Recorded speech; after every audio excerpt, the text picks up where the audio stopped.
A paz do Senhor, professor, professora da Escola Bíblica Dominical. Nós somos da IEADERN, Assembleia de Deus no Rio Grande do Norte. Eu me chamo Ingrid Carvalho, sou superintendente na Escola Bíblica. Estou aqui com a nossa irmã Ruth, que é pedagoga, professora na Escola Bíblica. A paz do Senhor, irmã Ruth. Paz do Senhor. Estamos aqui hoje para trazer uma dica pedagógica, uma dinâmica para você, professor, utilizar na sua classe de jovens da escola dominical, na lição de número 5, que tem por título A Falácia da Teologia Progressista. E os objetivos desta lição é elencar as principais características da teologia progressista, mostrar a visão bíblica sobre a verdade em que Cristo é o centro e apontar as consequências da teologia progressista para a fé cristã. Essas lições de jovens estão super necessárias, né? Muitos assuntos aí que realmente precisa de estudo, né? Para que eles possam refletir. Então, eu já gostaria de ouvir a nossa irmã Ruth, né? Porque as dinâmicas, elas têm a acrescentar, né? No aprendizado dos alunos. Então, qual a sua dica de hoje, irmã Ruth? Amém, a paz do Senhor. São lições super importantes mesmo. Eu queria muito estar lá para aprender mais. É, Sim. são cinco, eu trouxe uma dinâmica simples que tem o título A Casa na Areia. O objetivo dela é ajudar os jovens a entender os perigos, né, dessa teologia progressista e a importância de se apegar à verdade bíblica. E os materiais, o professor vai precisar de uma caixa, pode ser uma caixa comprida, assim, com areia, e algumas cartas. Ele pode mesmo montar ou só levar cartas de qualquer jogo. E uma Bíblia. E ele vai pedir para que os jovens construam uma casa dentro dessa caixa de areia, com as cartinhas, né? Eles vão construindo. E depois de alguns minutos, o professor vai pedir para que eles soprem a areia. E aí eles vão ver o que vai acontecer com a casa, né? Que ela vai cair. O professor vai explicar que essa casa ela representa a fé cristã. E a areia representa as ideias contemporâneas, né? Que é justamente essa teologia progressista, que tenta se adaptar mais ao contemporâneo. E ela busca enfraquecer, né, a autoridade das escrituras. O professor vai ler lá em Mateus, capítulo 7, versículo 24 ao 27, e explicar que a casa construída na rocha, né? Ele vai trazer aquele versículo que todos nós conhecemos, é a única que pode resistir à tempestade, né? E a rocha é a palavra do Senhor. E ele também pode ler lá em Timóteo, capítulo 3, versículo 16, e explicar que a Bíblia é a fonte de toda a verdade e sabedoria da fé cristã. Né? Ele também pode pedir para que os jovens reflitam sobre como eles podem se apegar a essa verdade, né, a verdade bíblica, e evitar os perigos dessa teologia. Que dica maravilhosa, irmã Ruth. É uma dinâmica muito boa, né, para o professor utilizar aí com um exemplo bem prático, né? Muito obrigada por contribuir conosco. Eu também trouxe uma dinâmica, dessa vez uma dinâmica mais interativa, né? Onde eles vão se movimentar um pouco. Isso também é bom na classe de jovens, né?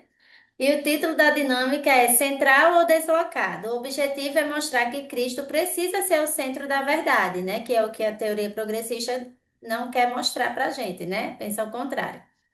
E ela vai ajudar os jovens a perceberem que quando o evangelho é distorcido de forma sutil, que muitas vezes isso acontece nesse tipo de teoria, né? E trabalhar o ensino, né, de provérbios, você pode utilizar, por exemplo, né? E Gálatas 1. E aí você pode, como é que vai funcionar essa dinâmica? Primeiro você vai montar a cena, né?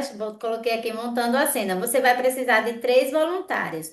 Um será Cristo, o outro será a verdade e um será o ser humano. Então vão ser três voluntários: Cristo, a verdade, a Bíblia, né? E o ser humano. E você vai posicionar assim: você vai colocar Cristo no centro, a verdade ao lado de Cristo e o ser humano à frente, olhando para Cristo.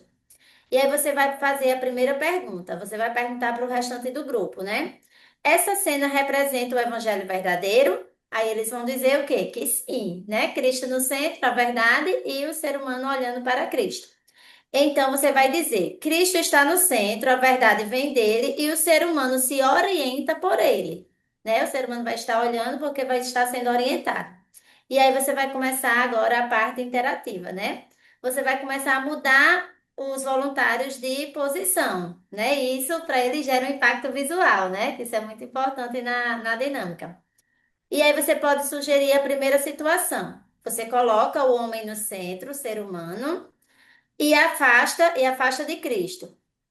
E aí você pergunta, e agora, o que mudou? Né? Aí eles vão responder, você pode dizer, agora a verdade gira em torno do homem. E aí você vai conectar isso com essas ideias modernas, né? Que é isso que essas ideias modernas trazem. Que o homem, ele pode, né, decidir, ele pode fazer da forma que ele quiser. Você também pode fazer várias adaptações, né? Conforme você aí, professor, pensar para a sua sala de aula. Você pode também deixar Cristo no centro, mas pedir para o grupo sugerir coisas para acrescentar. Exemplo, opinião, cultura, sentimento. Você vai deixar eles utilizarem a criatividade deles, tá certo? Qual o objetivo final dessa dinâmica? Inclusive, você pode também colocar o jovem que representa Cristo distante, né? Que é para eles perceberem que quando, né? O que que acontece quando Cristo deixa de ser o centro? Vai existir confusão, distorção, cada um vai criar a sua verdade, a sua visão do que é certo e errado, né? Então vai ser um momento ali para eles mesmos fazerem essa dinâmica. Você pode deixar isso para eles fazerem também. E aí você vai pedir, né? Um momento bem importante da dinâmica é que você vai pedir para que todos olhem para a cena bagunçada, né? A última cena que você formar e diga: isso é o que acontece quando o evangelho deixa de ter Cristo no centro, né? Então você vai mostrar para eles que quando Cristo não é o centro, várias verdades, até de formas sutis, podem aparecer e confundir a mente deles. Então eles têm que deixar sempre Cristo ser o centro, a palavra de Deus sempre ao nosso lado e a gente olhando para Ele, nos guiando e nos orientando, né? Então é uma dinâmica mais visual, né? Para os jovens refletirem. Então essa é a minha dica de hoje, certo? A dinâmica. Ah, você tem mais algo a acrescentar, irmã Ruth? Não, muito obrigada. Então, nós desejamos para você, professor, uma excelente aula. Continua nos acompanhando aqui para mais dicas no nosso podcast e a paz do Senhor Jesus.